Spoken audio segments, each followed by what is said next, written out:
नमस्कार. आपण सगळे शुभ मुहूर्त शोधत असतो ना, पण वर्षातला असा एक दिवस ज्याला शुभ मुहूर्ताची गरजच नसते. तो दिवस म्हणजे अक्षय तृतीया. अक्षय म्हणजे जे कधीच संपत नाही. म्हणजे आज केलेलं चांगलं काम आयुष्यभर आपल्यासोबत राहतं. आणि तृतीय म्हणजे वैशाख महिन्यातील शुक्ल पक्षाची तिसरी तिथी म्हणजेच अक्षय तृतीय.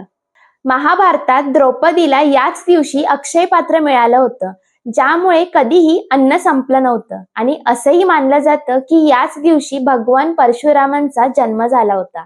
तसं तर या दिवशी लोक सोनं, चांदी आणि नवीन घर खरेदी करतात.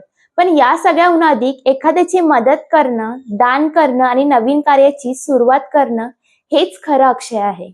कारण संपत्ती संपते, पण पुण्य ते कधीच संपत नाहीत. म्हणून या अक्षय तृतीयेला काहीतरी असं करा जे कायम टिकेल आणि कायम आपल्यासोबत आपले चांगले कर्म टिकतात. तुम्हाला हा व्हिडिओ आवडला असेल तर लाईक, शेअर आणि सबस्क्राईब नक्की करा. भेटूया पुढच्या भागात. तोपर्यंत राम राम. आणि तुम्हाला सर्वांना अक्षय तृतीयाच्या खूप खूप शुभेच्छा.